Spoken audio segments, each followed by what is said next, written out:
Indonesia merupakan negara maritim karena sebagian besar wilayah Indonesia merupakan perairan yang luas. Kondisi itu menjadikan Indonesia sebagai negara yang memiliki potensi besar di bidang kelautan. Dengan kondisi laut yang luas, berpotensi timbulnya permasalahan yang terjadi di laut Indonesia. Saya Farfabila, NIM 23. Saya Farin Widya Astuti, NIM 26. Saya Titik Lestari, NIM 35. Kami akan memberikan edukasi tentang Menumbuhkan budaya maritim bagi generasi muda. sejarah kemaritiman Indonesia. Seperti yang kita ketahui bahwa dari berbagai penjuru Nusantara terdapat banyak bandar dan pangkalan besar. Juga terdapat banyak peninggalan budaya yang menunjukkan kegagahan nenek moyang orang Indonesia sebagai seorang pelaut. Sejarah juga menyatakan bahwa bersatunya Nusantara adalah karena kebesaran armada laut. Sejarah kemaritiman Indonesia. Tepat pada tanggal 23 September, Indonesia memperingati Hari Maritim Nasional yang ditetapkan oleh Kementerian Koordinator Bidang Kemaritiman Republik Indonesia, Kemenko Maritim, karena saat itulah musyawarah maritim pertama kali digelar.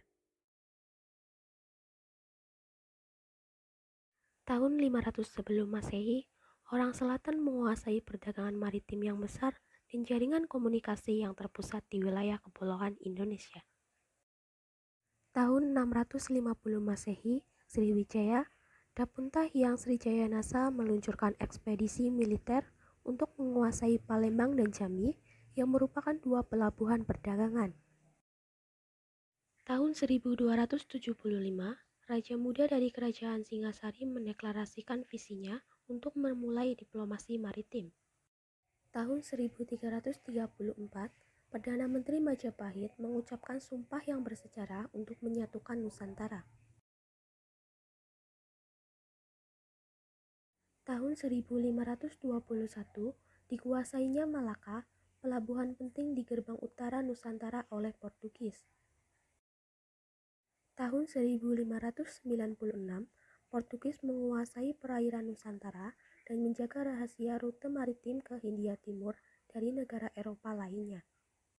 Tahun 1602 sampai 1799, Dutch East Company menguasai perairan Nusantara dan seluruh negara di wilayah timur. Setelah mengetahui sejarah kemaritiman Indonesia, sekarang saya akan membahas potensi kelautan Indonesia. Indonesia memiliki potensi kelautan yang sangat beragam. Indonesia merupakan negara kepulauan terbesar di dunia, 2/3 wilayahnya adalah wilayah lautan. Ada berbagai macam potensi kelautan di Indonesia saat ini, antara lain dari 17.500 pulau di Indonesia, jumlah pulau yang bernama dan berkoordinat sudah didaftarkan ke PBB mencapai 16.000 lebih. Nilai ekspor produk perikanan naik 2016-2017. Komoditas ekspor yang meningkat seperti cumi, tuna, rumput laut, kepiting, rajungan, dan pendapatan sektor pajak perikanan pun meningkat dari 2014 sampai 2017. Harus disadari bahwa mengelola sumber daya kelautan di Indonesia memang tidak semudah membalikan telapak tangan. Isu dan masalah yang dikelola sangat kompleks sehingga memerlukan pengelolaan terhadap dinamika yang ada. Berikut adalah salah satu permasalahan laut yang ada di Indonesia. Sejak zaman kuno, lokasi Kepulauan Nusantara telah menjadi sebuah lokasi persilangan alur lalu lintas laut yang menghubungkan benua timur dan barat.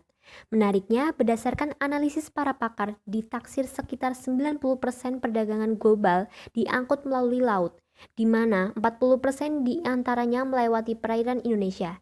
Ini berarti posisi Indonesia sampai kapanpun juga akan selalu menjadi tempat strategis dalam peta perdagangan dunia. Karena itulah Indonesia berupaya menjadi poros maritim dunia. Poros maritim dunia ialah agenda pembangunan Indonesia yang berisi 5 pilar sekaligus merupakan bentuk tawaran kerjasama Indonesia kepada dunia.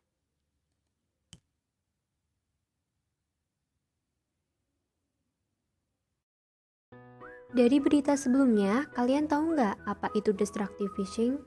Nah, destructive fishing merupakan kegiatan penangkapan ikan menggunakan alat bantu penangkapan ikan yang merusak sumber daya kelautan dan perikanan.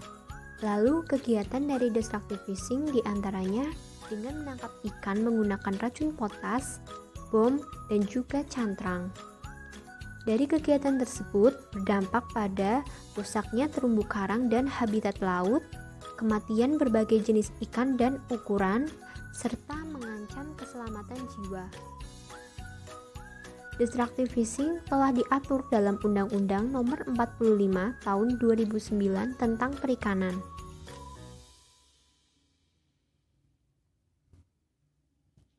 Lalu, bagaimana upaya untuk mengatasinya? Pemerintah terus melakukan kerja nyata mewujudkan kedaulatan pengelolaan sumber daya kelautan dan perikanan yang berkelanjutan. Salah satu tolak ukurnya capaian kinerja 2017 KKP dalam penanganan berbagai kegiatan ilegal. Melalui 34 armada kapal, pengawas perikanan telah berhasil melakukan pemeriksaan terhadap 3.727 kapal perikanan di laut.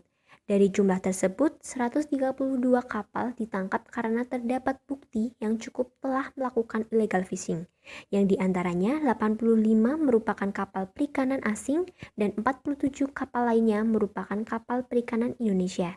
Selain penangkapan kapal-kapal ilegal, Ditjen PSDKP juga berhasil menangani berbagai kasus kelautan dan perikanan lainnya. Salah satunya adalah destructive fishing. Sebagai generasi muda, mari kita tumbuhkan budaya maritim untuk menjaga kelautan Indonesia.